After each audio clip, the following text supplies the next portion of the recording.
Bo día, benvidos e benvidas todos e todas á Asociación A Piruchelas. Unha vez máis temos organizado un acto que eu creo que vai ser moi agradable, moi atractivo para todas nós. Hoxe temos convidado a Xosé Lois Romero, que é un músico, compositor, productor, bueno, de múltiples actividades na música. Naceu en Mera, no Concello de Oleiros, e está formado desde neno, foi formado na música popular galega, empezando a súa formación na agrupación folclórica Amarola, que se constituíu no seu concello, e na que entrou a formar parte como bailador, e na que se iniciou como músico, e xa nos contará despois máis datos, se é que mento en algunha cousa. Como decíamos, foi formado desde neno na música popular galega e exerceu como percusionista en numerosas formacións tradicionais, entre as que destacan os cuartetos Lelia Doura e Luvas Verdes. Por reducir, porque o seu currículum tería múltiples páxinas, e vamos a ser breves para que nos conte el mesmo. Desde no ano 1995 acadou unha das plazas de mestre gaiteiro no que era daquela o IGAEN, que hoxe en día é o Agaric, a Axencia Galega das Industrias Culturais, e desde aquela adícase non só á formación, senón que combina ese traballo con a participación en outros múltiples proxectos musicais. Foi cofundador, por exemplo, no ano 1999 da Compañía Nova Galega de Danza, na que exerceu como director musical, compositor e intérprete en varios espectáculos que rodaron polo noso país. No ano 2007 abandonou esa formación e fundou o grupo Bahamonde, Lamas e Romero, con Pedro Lamas e Suso Bahamonde, con quen tamén ten múltiples traballos. No ano 2008 realizou arranxos e dirección musical do espectáculo Terra de Soños, de Fixamos Ventos, e en varios espectáculos co Ballet Rei de Viana e en outras montaxes co Centro Coreográfico Galego, e na actualidade, ademais de outras colaboracións, tamén o podemos ver tocando e actuando con Baiuca. En marzo de 2016 saiu á venda o primeiro disco de Xosé Lois Romero e a Ligoria, outra das formacións nas que tamén participa, e que xa ten publicado máis discos. Polo tanto, non temos dúbida de que os seus alicerces están asentados na música galega de raíz, popular, tradicional, folclórica, pero sempre desde unha perspectiva contemporánea. Declárase un inconformista nato, por iso sempre está aberto a propostas que lle ofrezan retos persoais novos. Escoita e goza de todo tipo de estilos musicais, aprendendo deles e descubrindo cousas novas, e visitando outros países, pero a hora de compoñer sempre impera, involuntariamente, unha vontade por facer música como galego, como unha denominación de orixe. Agora sí que xa Xosé Lois Romero nos contará a súa historia a preguntas de noso compañero.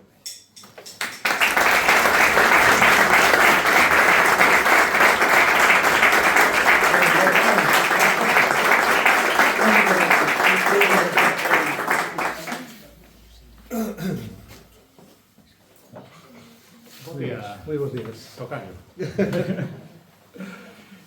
A verdade é que sempre digo que a todos benvido aquí a Piruchela. Espero que esteas cómodo porque estas entrevistas tratanse diso, de soltarnos un pouco e contar un pouco máis ou un pouco diferente do que se conta habitualmente nas promos, por exemplo. Neste caso, máis que ningún outro, penso que a presentación de Elena axuda moito para facernos unha idea de todo o currículum que ten este home, que agora, nos novos tempos, é o charrasco de Baiuca. Mira ti. Mira ti, con todo o que hai detrás, con todo o que traballei, mira ti onde chegamos. Toda a xente máis nova que se está chegando, por exemplo, a Baiuca, ai, este señor que saiu aí, como se chama este? Charrasco. O señor do Pau. O señor do Pau, non? Claro, xa o señor Charrasco xa é... Sí, é unha palabra moi técnica. Hai que preguntar. Pois, a primeira pregunta que se me ocorre, despois de todo este currículum, ti que és enleante ou enleado? O sea, líante ou líaste? Creo que son máis enleable, no, como dicen? Enleante. Enleante, sí.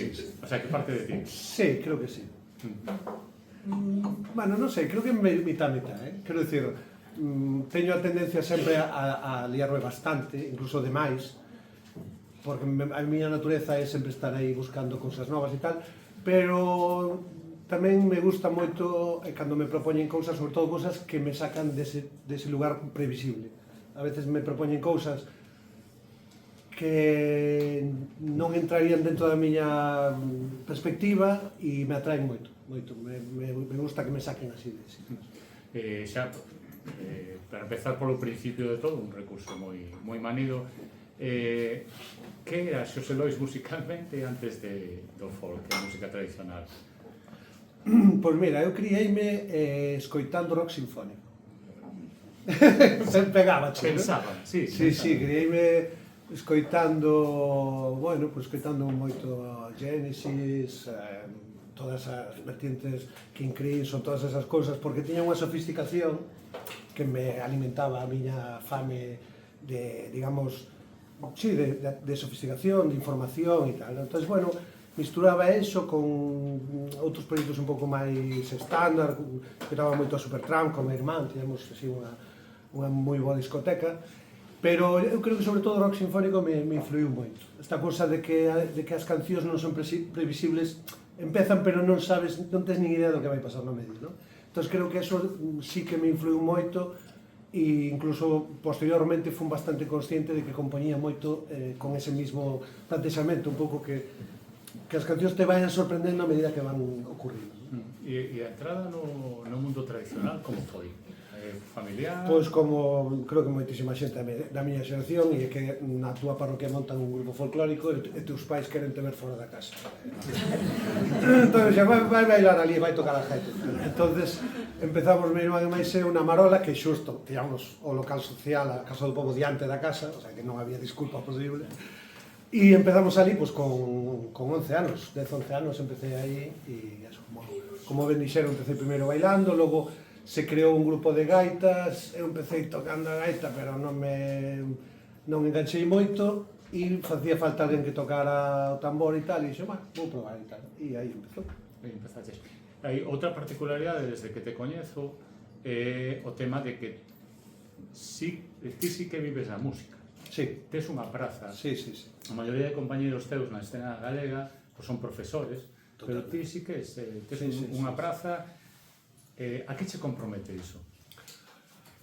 A ver, evidentemente é unha bendición, que é unha sorte que teño de que no seu momento pues, estar no lugar oportuno, no momento oportuno, no lugar oportuno e tal, e acceder a esa plaza. Evidentemente, esa plaza a min sempre me impuxo moito respeto, quero dicir, o feito de ser un músico tradicional, que en este caso pagado polo diñeiro público, sempre me impuxo moito respeto, sobre todo porque eu quero moito o folclore e quero moito a música que fago. Entón sempre o tomei como unha cousa de moita responsabilidade.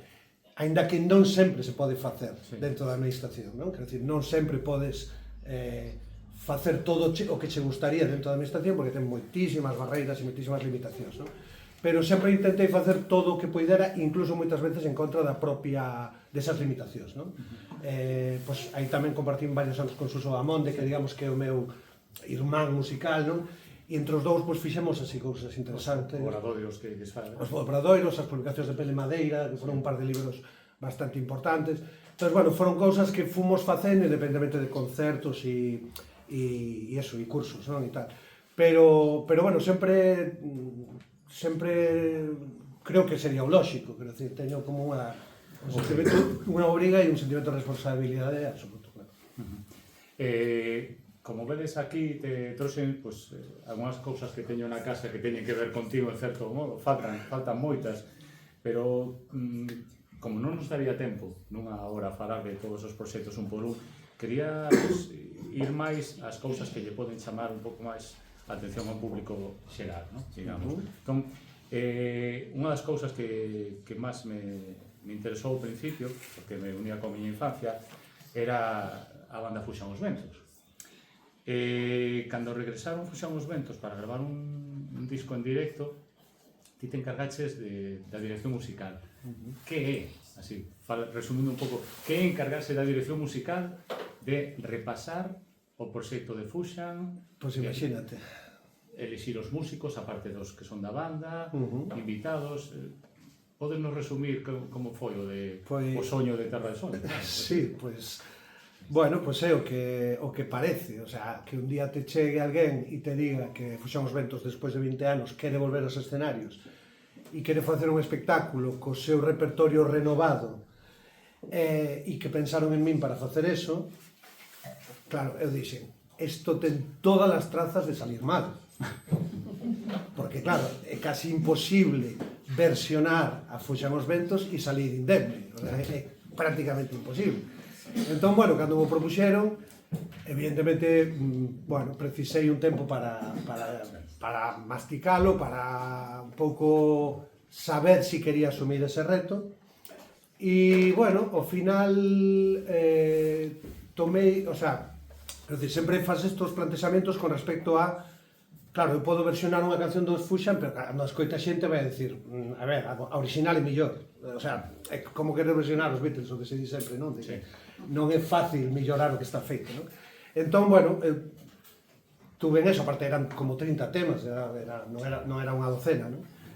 E entón resulta que, bueno, ao final tomei unha decisión que se tornou acertada, que dixe, bueno, se eu son o maior fan de Fuxan, vou facer o que a mí me gustaría, non? O que a mí me gustaría escoitar de un Fuxan renovado, vou non facer para min. E entón, bueno, pues dixen que sí e saliu moi bien, milagrosamente, saliu moi ben, moi ben. Foi maravilloso. E vaya choreira, eso lo podo dicir. Foi maravilloso. Foi moi emocionante por moitos motivos, o sea, personalmente, pero tamén a vivencia social, quer dizer, recordo perfectamente o primeiro dos concertos, que foi en outubro de 2009, se non me engano, no Auditorio de Galicia, e me acordo de que primeiro salíamos a banda, ¿no? Nos poñíamos atrás e tal, a xente aplaudía, e logo saliu Fuxan, e estuvo a xente aplaudindo como se acabara o concerto. Sí. O sea, estuvo a xente aplaudindo, dicindo que dá igual o que fagades hoxe. O sea, vos aplaudimos polo que sodes, polo que fostes e tal. Bueno, entón, claro, empezar así era xa... Tremendo. Por non abandonar este tema de estar un pouco ao lado ou detrás, a dirección musical da Nova Galega de Danza, como xordeu o proxecto de... Ti estiveches nos dos primeiros, ti? Bueno. Sí, nos dos primeiros, sí. Pois eso xurdiu a raíz de que os fundadores da Nova Galega de Danza, Xaime Pablo e Vicente, bailaban no Rei de Viana, entón nos coñecíamos do Rei de Viana, entón coñecíamos as inquedanzas, coñecíamos un pouco as pretensións, entón cando eles marcharon do Rei de Viana, bueno, estuveron aí dibullando que querían facer algo que fora unha interpretación máis contemporánea, porque, de certo modo, o Rei de Viana tiña unha interpretación de hai 40 anos. Entón, eles querían facer unha interpretación máis actualizada, e, bueno, pues, polo trato que tiñamos e a amizade e tal, pues, me propuxeron a min, e foi outro gran reto, evidentemente.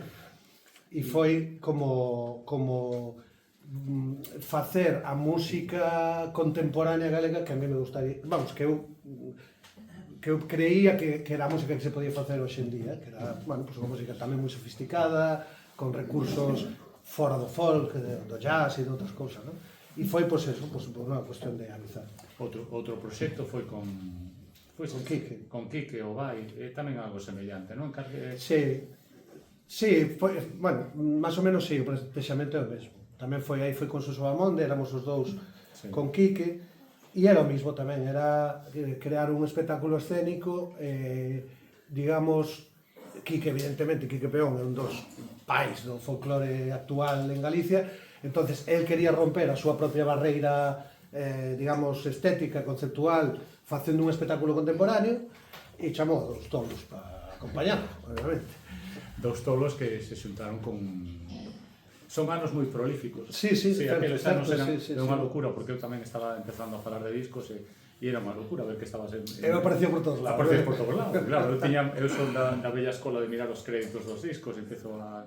Este señor tamén está aquí e tal. Dous deses locos montaron un proxecto chulísimo. Estamos falando de Suso Bamonde, de ti e Pedro Lamas. E non sei se tivestes oportunidade de ver a Bamonde Lamas e Romero en concerto, pero era era un rollo que era virtuoso, pero a la vez bastante cachondo. Sobre todo había o momento zarzola, A ver, aí teño bastantes cosas, o sea, así detallillos que contar. Esto realmente empezamos a tocar Suso Lamón de Maiseu, cando nos conhecimos no grupo da Gadín. Empezamos a tocar os dous, non? E, bueno, empezamos a tocar porque el quería, bueno, sí, ter así un proxecto de directo, de dúo e tal. De feito, o primeiro concerto fixemos aquí en Ferrol. Así, porque el vivía aquí e os primeiros concertos fixemos xira ferrolante, totalmente. Bueno, o tema está en que eu, cando empecé a tocar con Suso, eu ainda, bueno, ahora tamén non, pero eu era moi patoso tocando acordeón, non? E Suso era un tótem, o sea, Suso era un referente na gaita. Entón eu iba, disculpando, acojonado, o sea, eu iba... E entón a mí me pasaba unha cousa, e é que a min tocar me pon moi nervioso, pero falar non. Sabemos, Entón, o que ocurriu é que eu, para relaxarme, entre tema e tema falaba. Sí. E entonces me inventei historias para relaxarme eu. Que ocurriu? Que esas historias se acabaron convertindo como nun símbolo do dúo. Sí. E entonces, bueno, dixemos, vale, pois nada, pois naceu un formato novo, no cual falábamos máis do que tocábamos, pero funcionaba igual e era moi divertido e a pasábamos moi ben. Entón, cando fixemos o trío con Pedro, que eso xa era como un regalo, nos queríamos pasalo ben tocando e non pillamos máis aspiración que pasalo ben. E como viña ese concepto feito, pois derivou en eso, en que as músicas eran unha disculpa para contar unha historia, non? Para contar historias. E entón, bueno, pois así, o primeiro disco foi un pouco de repertorio bueno, popular, sin máis, e xa o segundo foi en base ao repertorio dos 30 de Tribes, que teña unha historia telita marinera. Entón, collimos esa historia, fomos a Tribes, a formarnos de todo. Entón, bueno, facíamos eso, contábamos a historia con moita retranca, pero a historia en sí mesma xa ten moita retranca. E tocábamos os temas deles pasados pola nosa crime. Sí, eran tempos que ademais de ser moi prolíficos, estaba o tema, lembrades o tema das caixas, ¿no? De Caixa Nova e Caixa Galicia, que parece que había como incluso un pouco de pique cultural.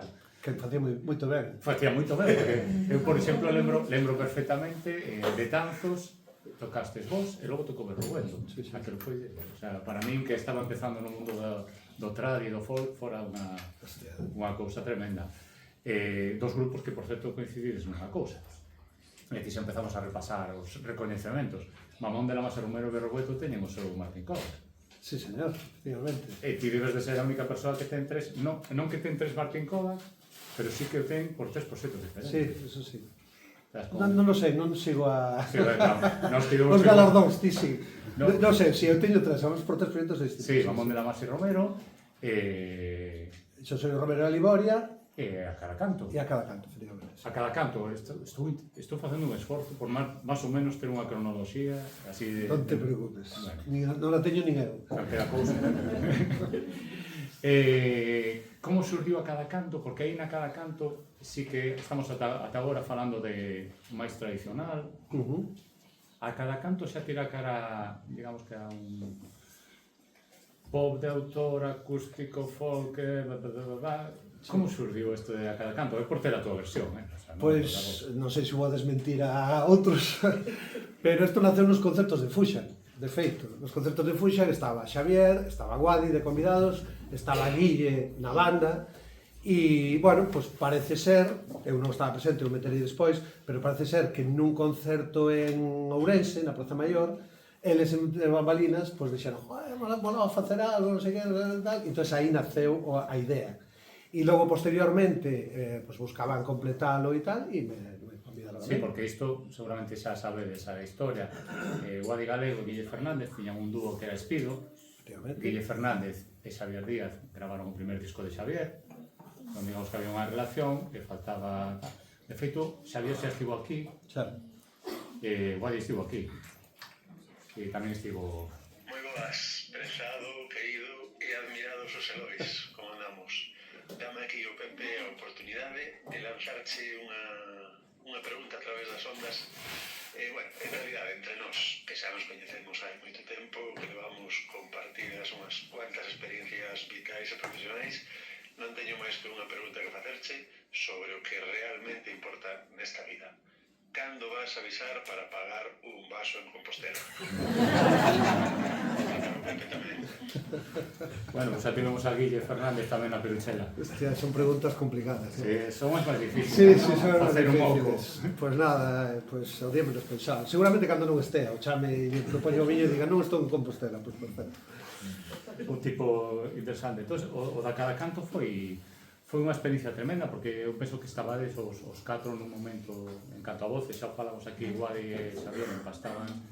Foi un proxecto que vos levou a Sudamérica, moitos sitios. Sí, son destas cousas. De feito, era un proxecto que naceu totalmente a decisión absoluta de que só iba a ser un disco, logo foi disco e medio, pero bueno, que era un proxecto finito, quero dicir, que tiña a data de remate e bueno, a verdade foi precioso, obviamente, de tocar con estas peñas é un regalazo, o sea, quer dizer, Guille é un...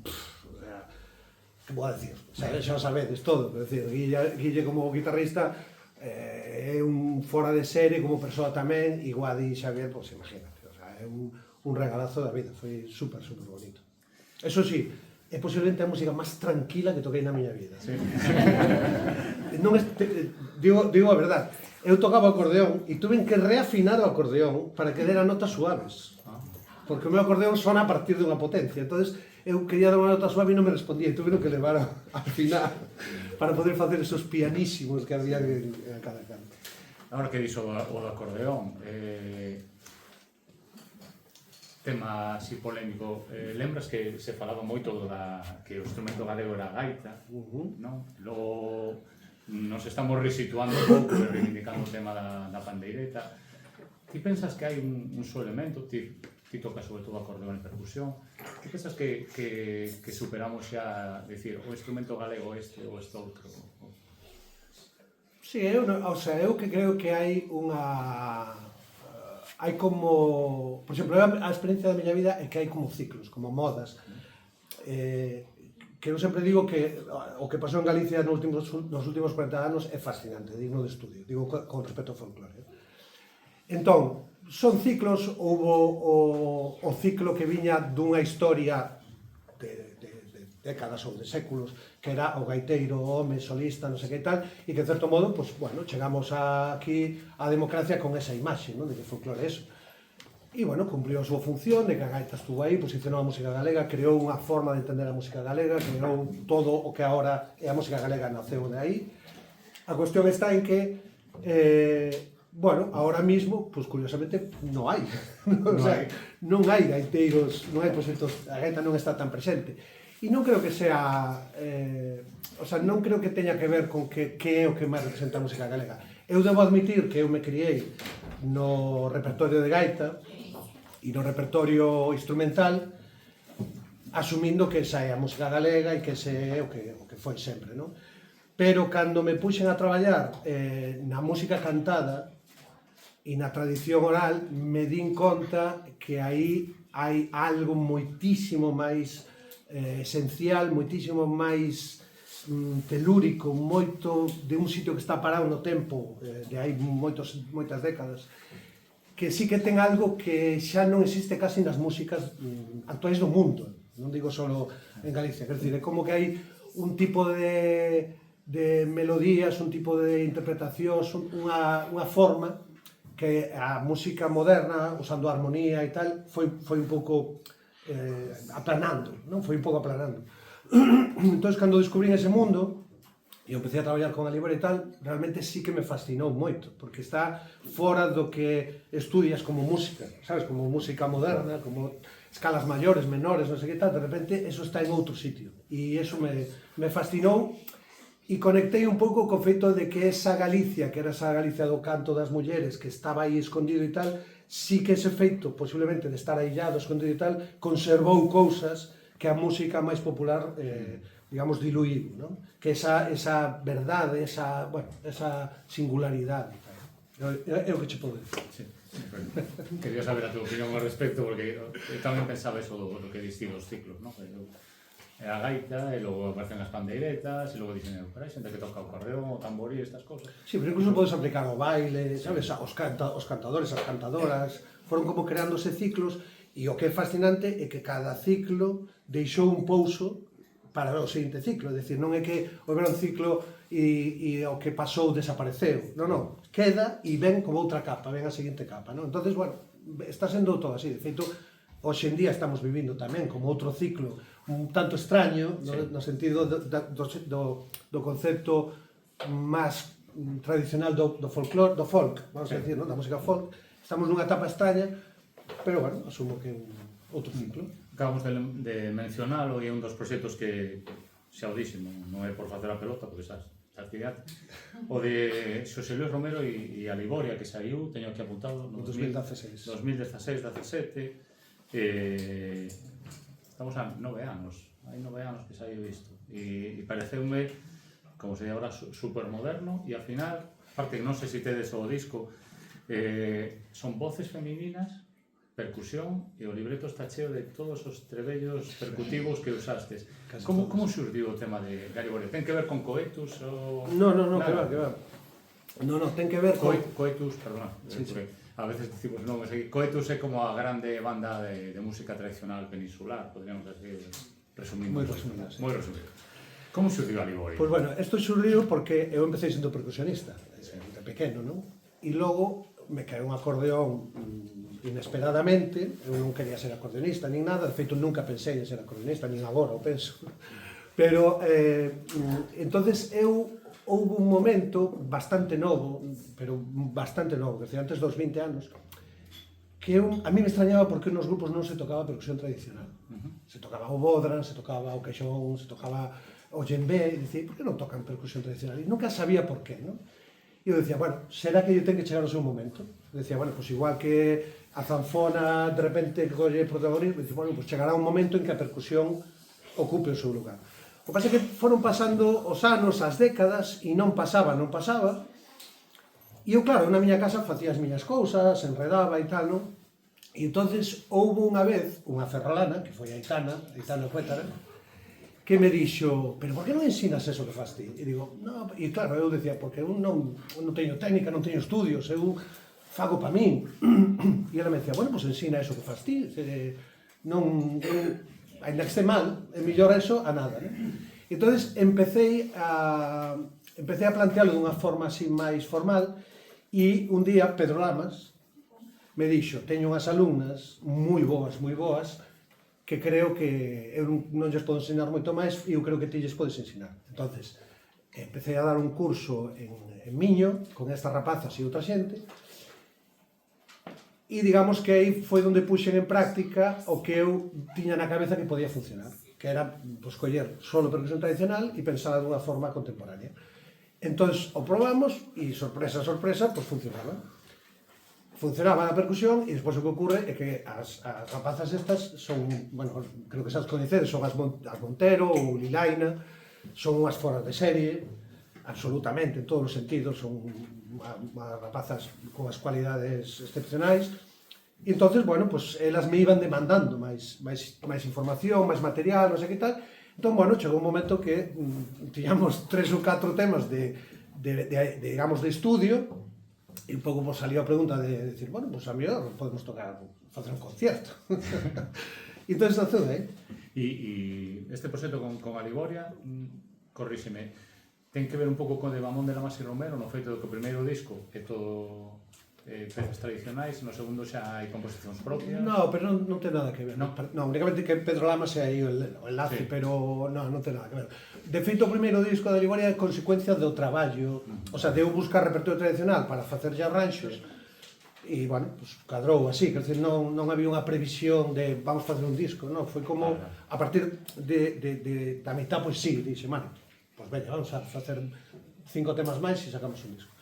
Pero foi unha conclusión de algo que ocurriu, non foi unha previsión miña de querer facer un grupo para tal.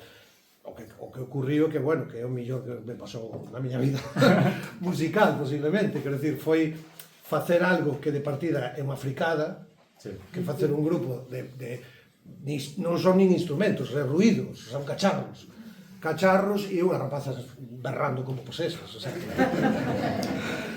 Entón, bueno, pues claro, é un Isto que sempre pensas en escribir cando te chega algún disco e non o fas. Bueno, agora mesmo os rapaces me están odiando moito, eso xa sei. Pero bueno, nos coñecemos moito.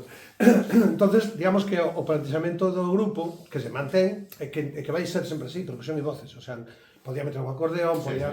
Non, o concepto ese, e realmente, pues, é ao mesmo tempo unha fricada e un reto. Quero dicir, bueno, pues é como impoñerme e tal. E realmente é un mundo no que me sinto moi cómodo. O tema da percusión e tal, e ahora mismo das voces tamén, como que me sinto moi a gusto.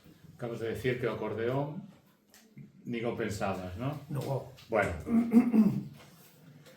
Hai un proxecto de 3 acordeóns e un acordeón dele, o sea, como pretendes convencernos de que non controlas o acordeón cando te sacades un disco de 3 acordeóns? Non é fácil, pero é tremendamente interesante o disco de Acor Trío.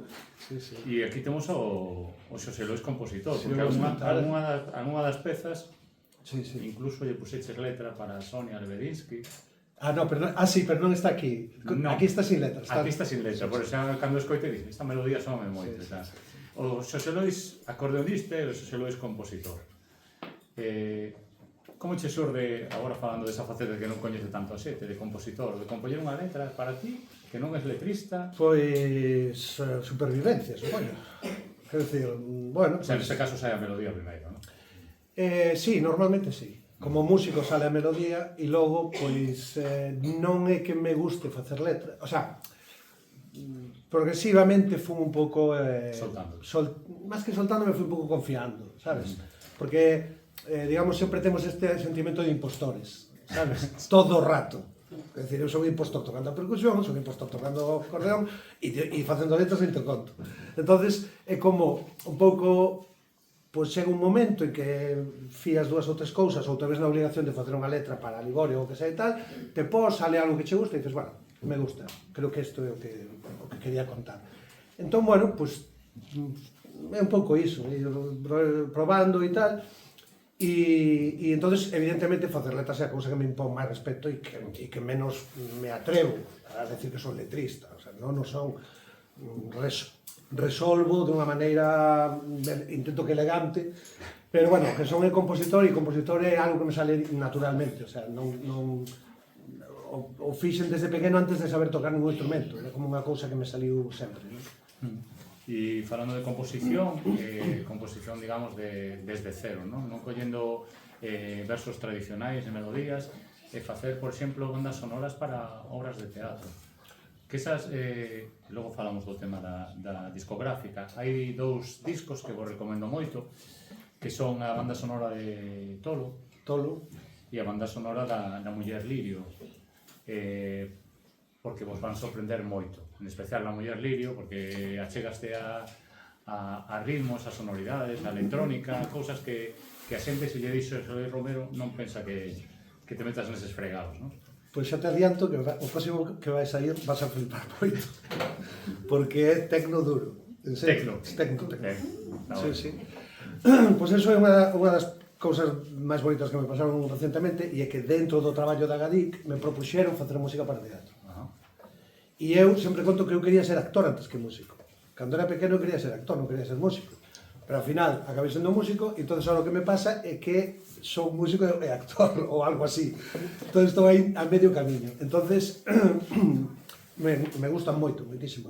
Traballar co teatro, me encanta cada traballo, o que falábamos antes dos retos e tal, te podes imaginar. O sea, cada obra, cada director quere unha cousa totalmente distinta. Tens que adaptar moito a cousas que a mí tamén me gusta moito, que me pidan cousas moi concretas. Entonces, pois, bueno, é un mundo fascinante, verdad? Que me gusta moito, é un traballo que bueno, sale por lo menos en min, sale dun sitio distinto que se faga música para Ligorio ou para outra cousa, non? Sale de outro lugar, non sabería decir moi ben de onde, pero, bueno, me xenera moita unha liberdade creativa que a mellor non teño cando fago música para outras cousas, non? E despois hai eso, que, pois, dependendo das obras, e xa che digo, se a de A Muller Lirio te sorprendeu, vas a flipar.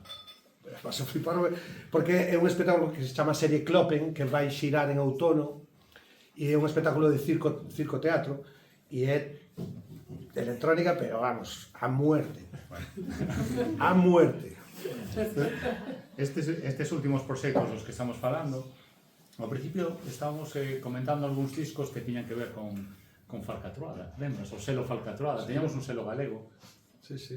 Agora que se fala tanto da escena galega, pues, a principios dos anos 2000 tiñamos un selo galego como Falcatruada que se movía bastante ben, que sacaban moitísimos discos, e agora estamos vivindo outra realidade que ten un pé en Madrid, en certo modo, porque o de estos discos últimos, os de Aligoria, estas bandas sonoras e os discos de Bayuca están con Raso. Que ten Raso? Pues De bueno, especial, como selo discográfico?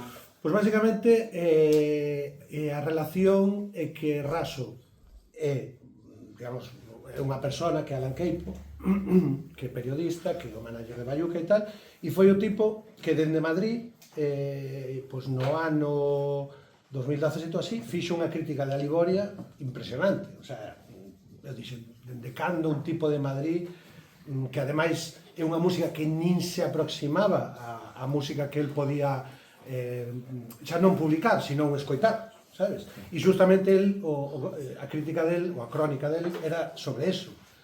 Entonces, claro, cando lín aquel, dixen, wow, este tipo, como se fixa nun disco de 4 arrancapinos de Galicia, sabes?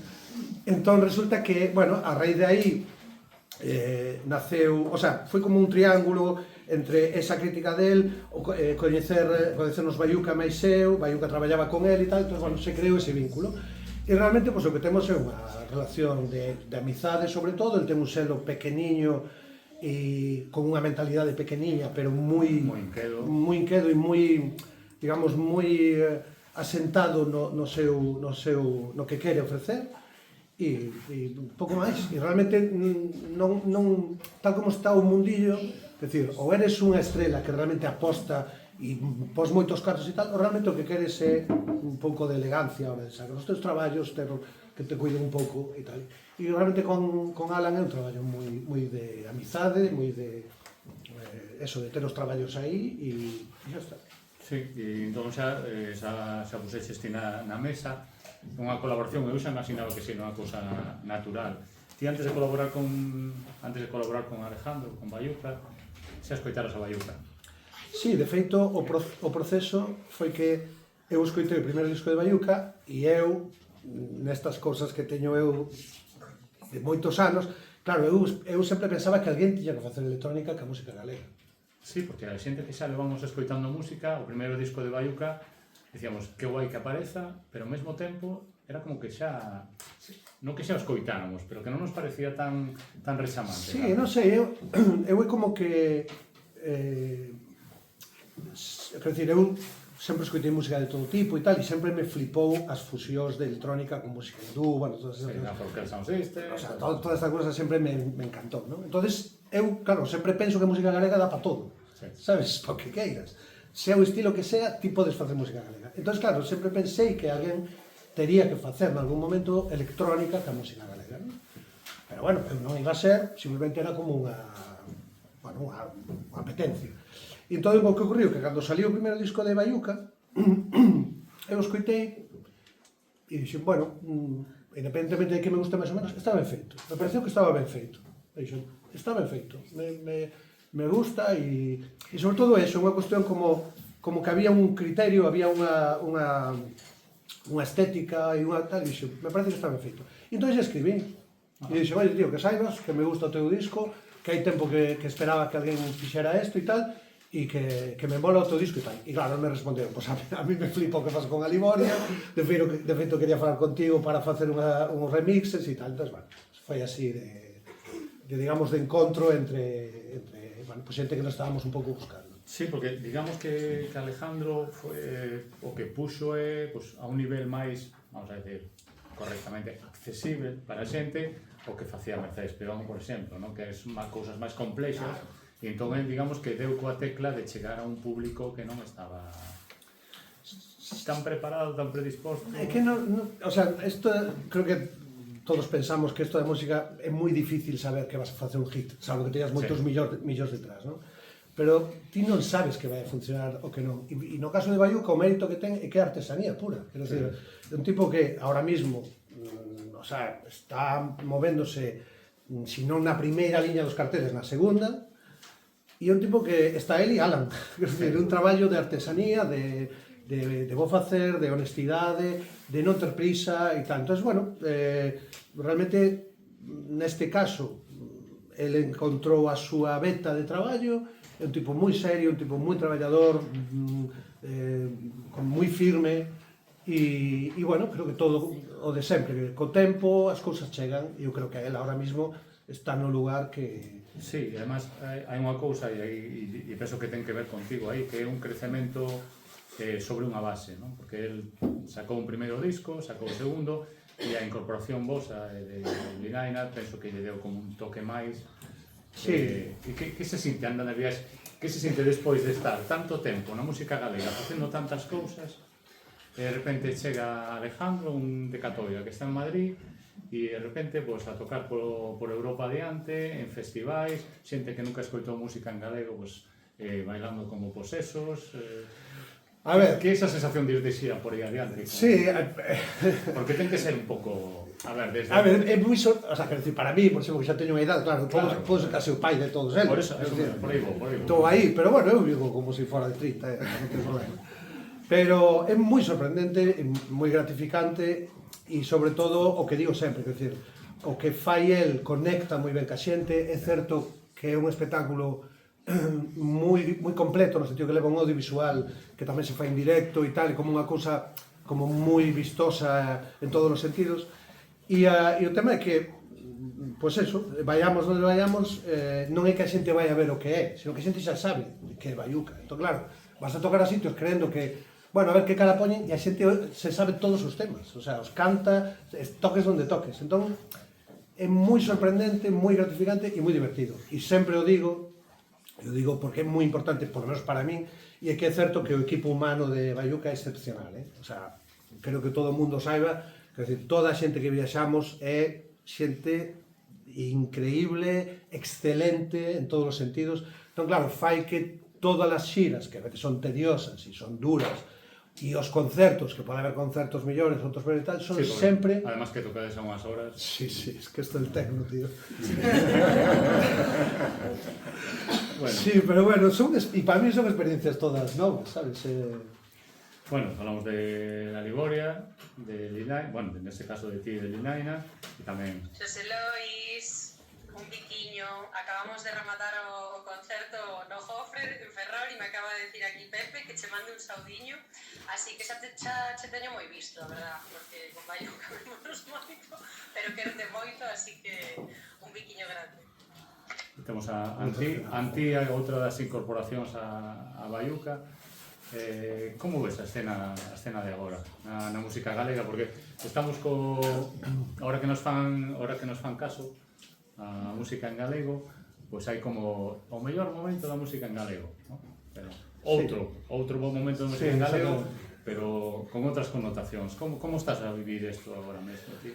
Bueno, eu quero pensar que xeracionalmente me pilla un pouco atravesado, é dicir, o que está pasando agora mesmo a mí me descoloca un pouco por unha cousa que falaba unha vez con Guille, é que é moi difícil ver músicos en directo hoxe en día en Galicia. Está costando. É moi difícil ver músicos. Entón, obviamente, eu toco nun grupo de electrónica, o sea, non é que estea en contra de electrónica, o que pasa é que me preocupa cando todo se vai para un lado e desaparece o resto. Entonces, boto un pouco de menos eso, boto un pouco de menos xa non vou decir o folk no sentido clásico, que eu non son nada clásico, pero sí que boto de menos a música en directo, os músicos en directo, non? E entón, nese sentido, sinto un certo valeiro. Quero pensar que é outra etapa, vale? Quero pensar que é outra etapa que vai deixar algo moi bo e que virá outra etapa de lo que sea, non? Pero como que non conecto, vamos a decirlo así, como que non conecto moito con esta... Conecto moito co sentido do ben que fai na conexión, sobre todo cas novas xeracións. Eu creo que eso é fundamental no sentido de que a música popular ou de raíz tradicional e tal siga sendo, siga conectando co público, sobre todo co público máis novo. E iso é indiscutible e o mellor que lle pode pasar a música galega. A nivel musical, bueno, non conecto, sabes? Hai cousiñas que sí, pero boto de menos poder haber grupos que toquen, sabes? Que toquen, simplemente que toquen. Pues eso, é dificilísimo ver un gaitero, un guitarrista, un zanfoñista, o sea, en bandas, sabes? É bastante difícil, hai moi contadas excepcións. Pero pensas que polo momento que nos toca das ferramentas que usamos, ou tamén ten que ver co orzamento, non? Que se fala moito da música en galego, pero logo a hora da verdade, se un grupo pode ir con 2 músicos en vez de 4 por cuestións económicas... Pero iso pasou sempre, de feito, antes era moito peor. Sí. O sea, creo que económicamente non é o caso. Pode haber o conflicto de que a moda xera que grupos con indo dous cobran máis que unha banda de 8. Eso sí que pasa, pero eso é máis unha cuestión da moda que de unha cuestión económica.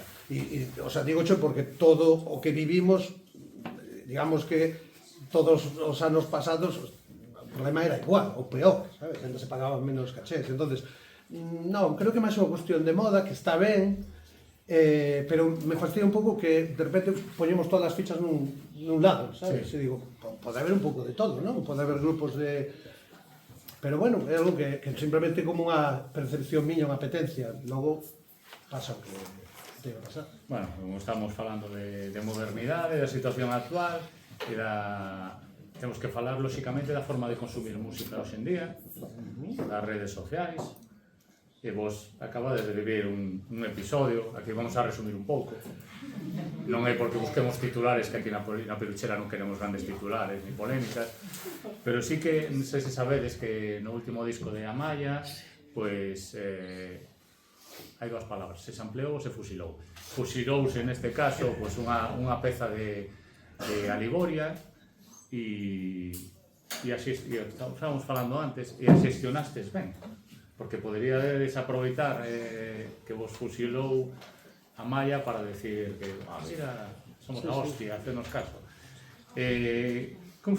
Así resumido, como surdiu o tema? Bueno, pues o adianto, a ver, vou intentar resumir. Sí. O adianto do disco de Amaya era un tema que se chama Alalar, que la sacaba un día con anuncio a bombo e platillo, e cando salió o tema, claro, os de Aligoria nos quedamos así como, hostia, pero estos son as nosas bandeiras, isto é o noso tema Caroi. Entón, bueno, normalmente cando se a xente fai electrónica, cando se amplía algo, ou pon como un elemento ou manipula ou de forma para que quede como tratado, pero neste caso era tal cual, eran as pandeiras postas aí, aparte era todo o tema, era a base do tema, non? Entón, bueno, nos quedamos así como, pues non sei que pasou aquí, tal. Entón, claro, bueno, o único que pasou é que hai esta cultura de que o que está en internet é de todos. Entón, bueno, escoitaron isto, e molou, montaron un tema, non sabemos onde foi o error, eles asumen o error, evidentemente, porque isto se resolvía con un mail, o sea, mandando un mail, estaba resolto. Pero non ocurriu. Entón, bueno, pues, chegou esa situación de que facemos?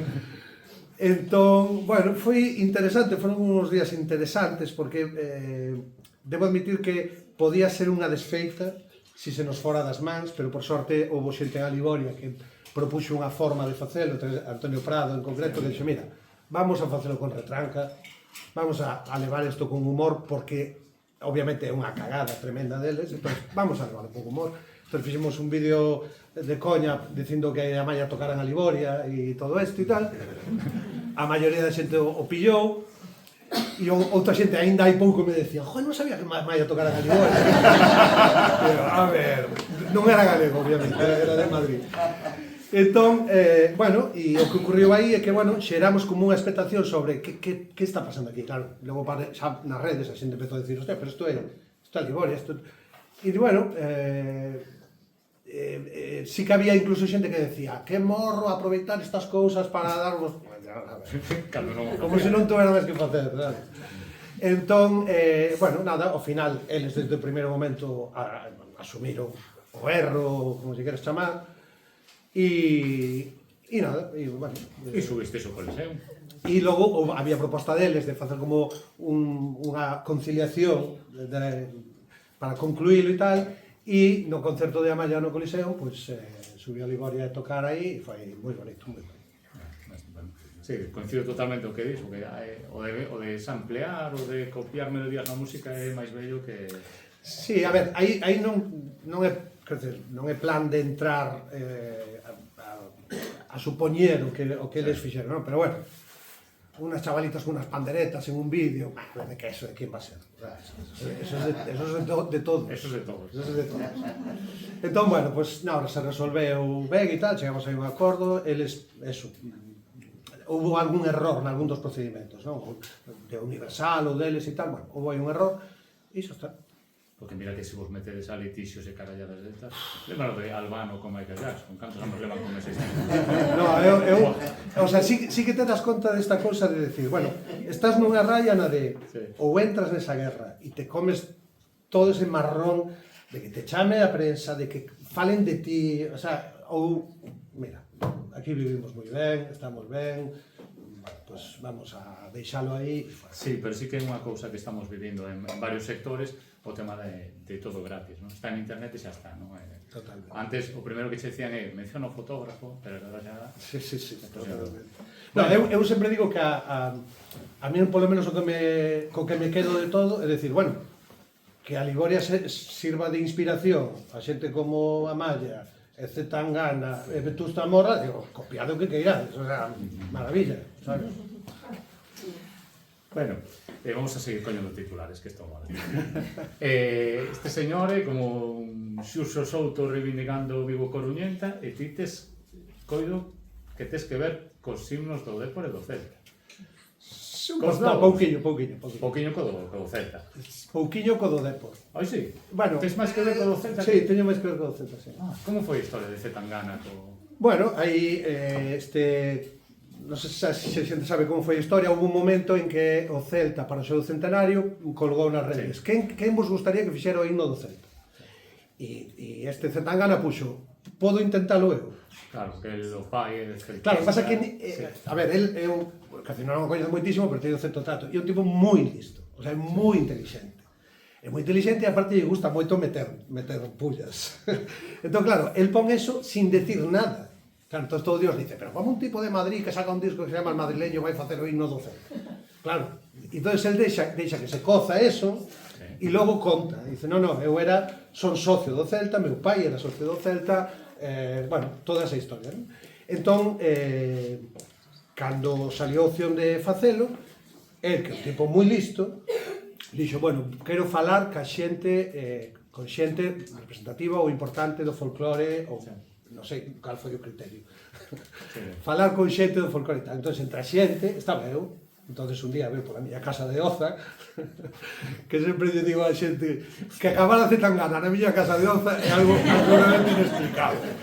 Pero bueno, veo por ali, e nada, estuvimos falando e realmente, o sea, simplemente que o tipo é moi listo, é moi inteligente, o tipo se sabía todos os temas da Liboria, pero non é que, como me gusta Liboria, que guai, sí, non, é que o tipo decía, pon tal tema, mira, controla aquí tal. O sea, un tipo que sabía perfectamente da Liboria e tal, e nada, e entonces, unha mañán, que era cando coincidíamos, nada, fomos ali ao estudio e tal, e bueno, eles tiñan unha idea do tema, querían que houbera unha parte tradicional, con unhas cantareiras, a eles les flipaba a Lilaina, quero dicir, as voces da Liboria e tal, e bueno, e montamos unha parte do tema do Celta, unha das melodías, e despois a traducción ao galego, digamos, da letra, pois tamén anduve por aí polo medio. Bueno, moi interesante. Do Dépor, que por mí como son que seleccionado o Dépor. No. Se me ve... No, e do Dépor foi que un rapaz que tiña un himno, Jesús Suárez, quería facer unha versión folk. Entón falou comigo, entón fixemos unha versión con un vídeo e tal. Claro, hai moita xente que cando foi o de Celta me decían, pero como te vestida, e tal. Claro, eu sempre respondo o mismo, e digo, mira, eu ganei, pero se a música galega ganou, que nos dous himnos dos dos equipos de primeira, haxa música galega, a mí contadme o que queirades, pero... Xa se ve a campaña que está facendo o Celta... Entonces eu digo, a mí... Vos o que queirades, a mí parece que a música galega gana, pero vamos, por goleada, entón, xa está. Bueno, como nos va quedando cada vez menos tempo, quero aproveitar que estás aquí para falar dun dos meus discos favoritos, que vos recomendo, que é imposible de conseguir. Creo que sei que é un pouco difícil. É imposible de conseguir. Para con Pedro Lamas. Cando falo con Pedro, Sí, sí, falo con a Orquestra Jazz de Galicia, que é, pois eso, facer jazz, pero que soe galego. Vimos un par de concertos, unha experiencia complexo, porque cantos músicos hai metidos aí?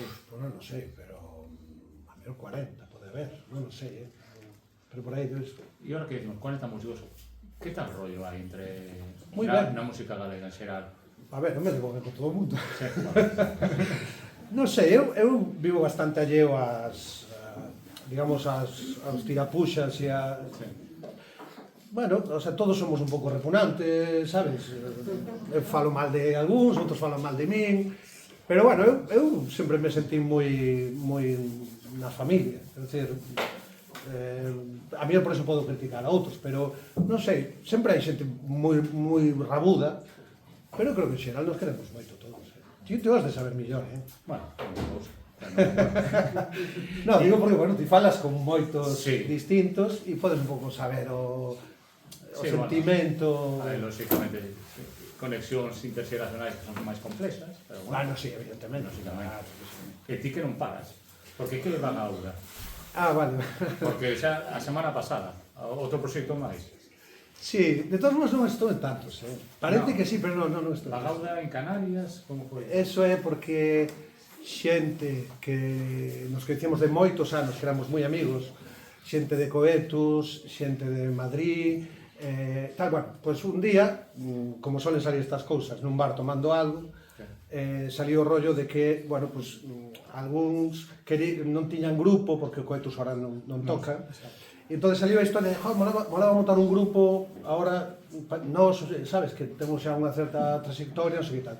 Entón naceu este proxecto que son dous de Madrid, un andaluz catalán, unha canaria e dous galegos que é Andrea, e Andrea Montero e eu.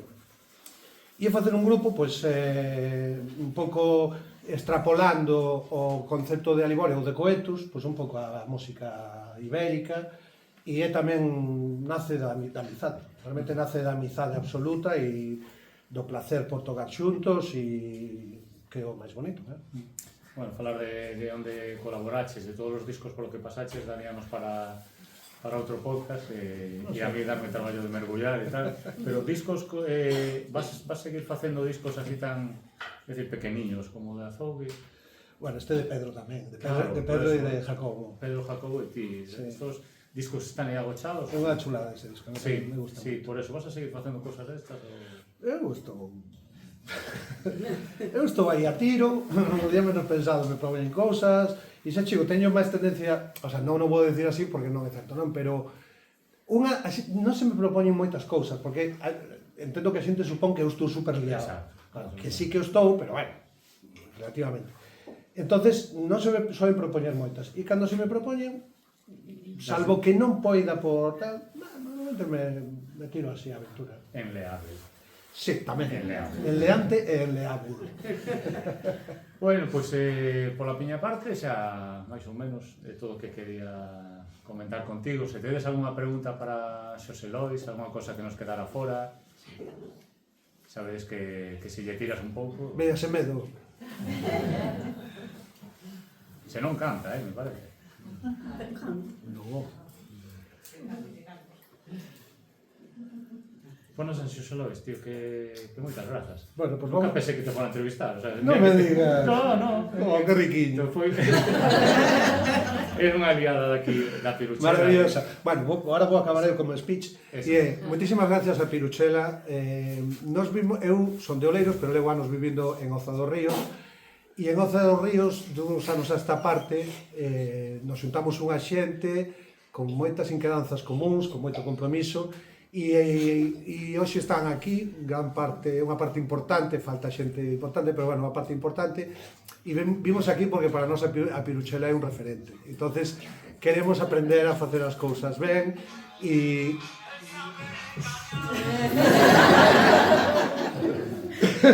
Cosas do directo. Cosas do fío musical, tedes e todo. Entón, pois eso, decir que sí, que temos esa apetencia, esa necesidade de facer cultura no rural e de facer cultura para nós, realmente de partida é facela para nós e logo que se apunte quen queira, non? Entonces eso, que viñemos todos aquí para aprender, para ver vos o local e nós, entre outras cousas que montamos, que temos moitas cousas, temos uns cantos de taberna. Entonces ahora vamos a acabar a entrevista cun canto de taberna. Pues moitas gracias, José Lois, tío.